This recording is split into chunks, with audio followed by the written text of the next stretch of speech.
세무사님들은 국세청 견해가 유권해석이 그대로 살아있다고 생각을 하시는 분들이 많아. 자, 공무원들 입장에서는 규정이 없는 걸 이렇게 하면 공무원들 임의로 봐줄 수가 없어요. 또 봐주면 감사에 걸려. 이게 당연히 추징을 했어. 추징을 하니까 가서 소송을 제기를 한 거예요. 아니 판사님, 세상에 이걸 내가 제로를 했는데 이거 국세청 인정을 안 해주네요. 그리고 왜 국세청에서 인정 안 해줬어? 이거 우리는 법대에 근거가 없어요. 그렇게 나누라는 게 그건 인정해주면 우리 큰일 나요. 누구 말이 더 일리가 있어요?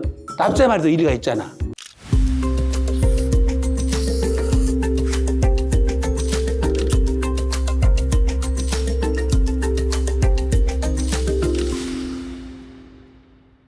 고가 20주택 전세보증 간주임대로 과세 대상을 추가했는데 올해부터가 아니라 내년부터랍니다. 2주택자인 경우 지금 우리가 주택임대 사업자는 어떻게 되냐면 1주택자는 월세라도 비과세를 해주고 고가주택만 과세를 하거든요. 2주택자부터는 다 과세를 하고 3주택 당연히 과세죠. 보증금을 받았을 때 3주택부터 보증금에 대해서는 과세를 해왔어요. 2주택까지 안 했다는 거죠. 근데 내년부터는 2주택부터 고가주택일 때 12억을 초과하는 고가주택에 대해서는 앞으로 과세를 하겠다는 뜻입니다.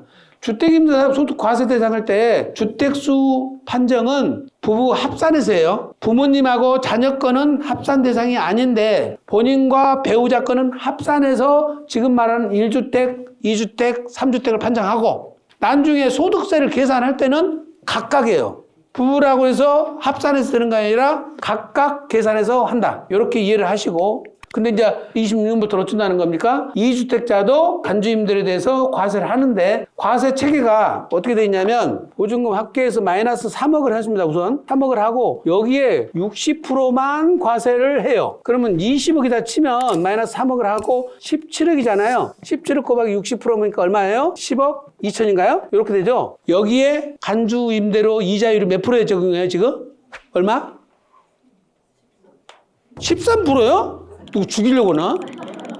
3.5%. 3.5%만 적용을 해서 2천만 원까지는 분리과세, 그렇죠? 2천만 원을 넘는 거는 종합합산. 그렇게 계산을 한다는 것을 기억을 하시고 근데 그렇게 되다 보니까 그렇게 세부담이 커진 것 같지는 않아요. 커질 것 같지는 않은데 다른 소득이 있는 분들하고 좀 비교를 해보면 조금 부담될 수도 있습니다. 어쨌거나 고가주택으로서 두 채 이상이 둘 다 고가주택이어야 되고 둘 다 임대료가 12억 이상이어야 돼요. 이제 이거 한번 봐봐. 이제 질문할 걸 대비해서 내가 다 만들어 놨다니까. 내가 만든 게 아니라 지병근 세무사가 이렇게 만들어 놨다라고. 임대주택 14억짜리가 있고 임대주택 20억짜리 있으면 둘 다 고가주택이고 주택공시가격이 넘었잖아요. 임대니까 과세 대상은 맞는데 공시가격이 하나는 10억짜리고 하나는 20억짜리였으면 어때? 둘 다 고가주택이 아니니까 탈락이에요. 자, 거주주택도 마찬가지입니다. 거주주택이 공시가격이 12억이 넘어가지 않으면 탈락인데 거주주택이 12억 넘고 임대주택이 12억 넘으니까 과세 대상으로 삼는다. 그리고 임대금액은 보증금하고 따지는 거예요. 보증금만. 그래서 내가 하나 살고 있고 하나는 임대주택 그러면 임대주택에서 발생한 전세금만 갖고 따지는 거예요. 전세금만. 그래서 둘 다 고가주택에 해당이 된다. 그리고 두 채라는 기준은 임대주택만 따진 것이 아니라 한 채는 내가 사고 있고 한 채는 세를 준 것도 두 채를 갖고 따진다. 이거는 어려움이 없죠? 네, 이거는 어려움이 없을 것 같아.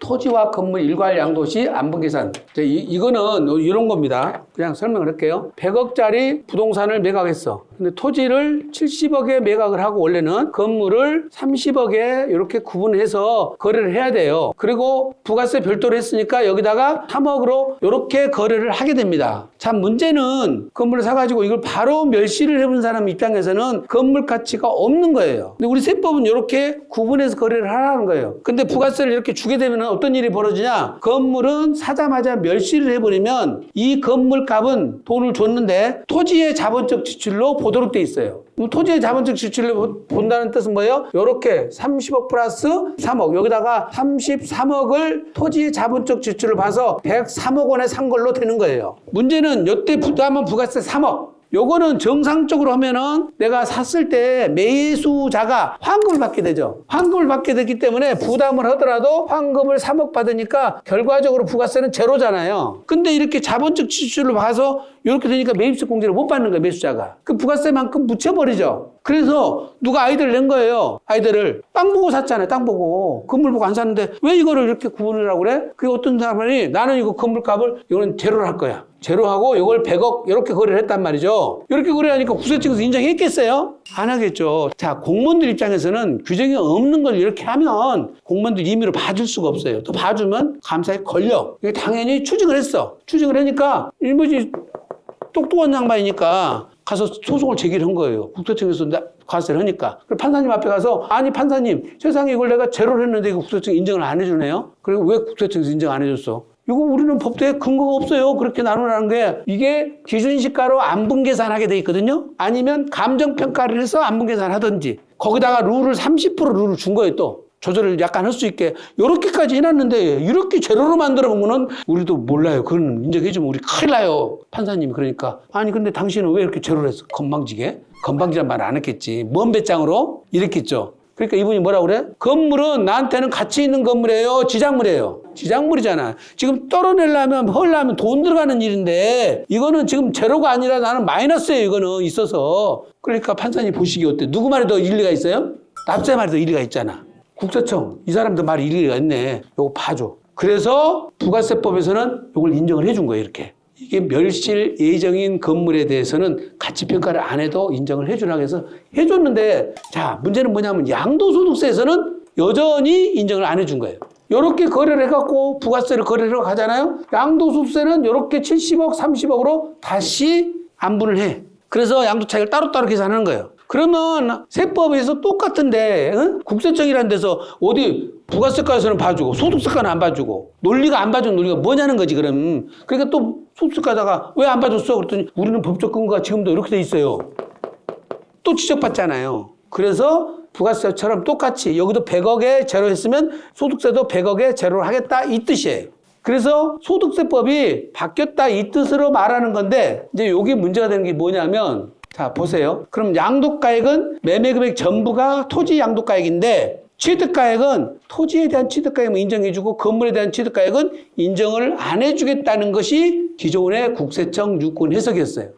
저도 이것이 무슨 논리인지는 잘 모르겠지만 세무사님들은 국세청 견해가 유권 해석이 그대로 살아있다고 생각을 하시는 분들이 많아. 그럼 제가 생각할 때 왜 제로는 안 된다는 거예요? 그랬더니 한 푼도 안 받았으니까 건물은 양도가액이 없다는 거예요. 그래요? 그러면 내가 건물 양도가액을 99억 9천만 원인 땅값, 건물가를 1,000만 원 있어요 없어요? 건물 양도가? 있죠? 그럼 빼줘야죠. 빼줄 거요? 그랬더니 다른 사람도 다 건물값 있네 그럼 빼줘야죠. 그러면 1,000만 원 넣은 거다가 안 넣은 거다가 무슨 차이가 있어? 그쵸? 더더구나 건물이 존재하는데 매수자가 매도자한테 명도 다 시키고 건물까지 멸실시켜서 나한테 나대지만 넘겨라 이러면 어떤 일이 벌어져? 건물값에다가 명도원이라고 미리 내보낸 사람 합의금 나가야죠. 합의금 나간 거에다가 멸실비용까지 다 포함해서 양도비로 삼을 수가 있어. 양도비로 삼을 수 있어. 내 힘으로 다 해갖고 돈 들어갖고 양도비 삼는 것은 되고 구분해가지고 기재는 안 된다고 논리를 펴는 것은 제가 볼 때 좀 부당해 보여요. 부당해 보여요. 그러니까 세무사님들이 아직 조금 불안하니까 그냥 건물값 99억 9천 적고 건물값은 그냥 1,000만 원 적어서 계약서 쓰라고 그러면 여러분이 이 말의 뜻을 이해를 하셔야 돼. 예, 이런 필요금비 때문에 그런 요구를 하시는구나 하고 이해를 하셔서 계약서를 그렇게 쓰시면 돼요. 말장난 같지만 어쨌든 그렇게 지금 실무적으로는 진행을 하고 있다. 자, 매수자가 부담한 매도자 양도소득세. 이것 때문에 난리가 났죠? 우리가 무슨 이걸 뭐라고 그래? 손피거리라고 그래요? 손피거리라고 그러는데 증여세는 증여자가 증여세를 내준 증여세에다 또 증여세 매기죠. 그래서 계속 증여에다 계속 매기니까 10억의 증여세가 2억 4천이다 그러면 2억 4천 내주면 또 거기서 30%가 또 나가니까 아예 14억을 내줘버려, 14억. 14억에 거기 안에 증여세까지 다 넣어서 14억을 증여해버리면 한 번에 끝나는 거예요.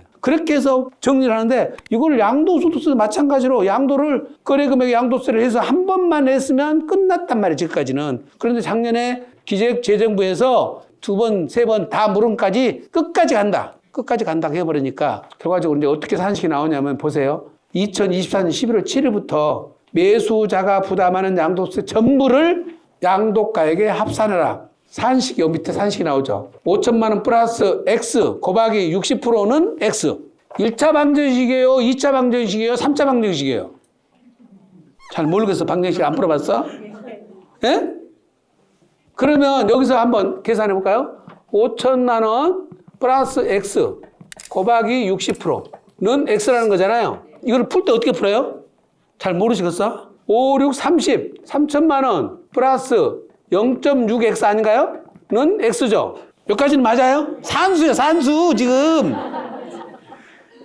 3천만 원은 X 마이너스 0.6이죠. 0.6X. 그럼 이거는 몇이에요? 빼기를 못 하시나?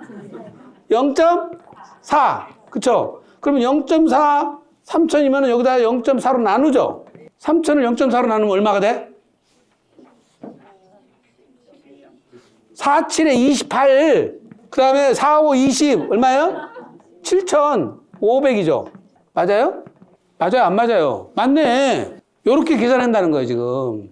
그래서 P 플러스 X 가로 닫고 0.6 세율을 곱하는 거예요, 세율. 세율에 곱하기 X하고 니 거로 그게 X해야 된다는 거예요. 60% 세율 곱하기 갖고.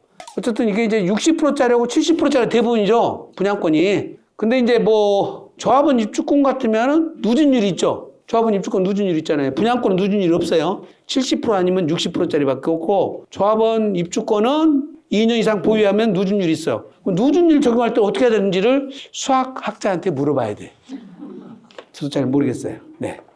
자, 그러면 우리가 실무적으로는 5천만 원 피가 있어. 그러면 한번 내는데 3천만 원이야. 5로 30이 3천만 원이죠? 그러면 5천만 원 플러스 3천만 원을 해가지고 거래가액이 10억이다 그러면 피를 포함한 양도세까지 포함해서 거래가액이 한 번에 집어넣어버려. 그리고 양도세 부담은 누가 한다 이런 말을 안 넣으면 되죠. 이해되셨어요? 거기까지만 하고 거래를 해야지. 그거는 매도자가 나머지는 매도자가 부담해야지. 아무리 자기가 힘이 있다고 그래서 이 양도세 발생을 다 내라고 그러면 불가능하잖아요, 거래가. 그래서 한 번에 끊어야 돼요. 끊어서 한 번 내주고 그것에 대한 양도세까지만 포함해서 한 번만 거래하고 그 다음에 양도소득세는 매수자가 부담한다. 이 약정을 하지 마시라는 뜻이에요.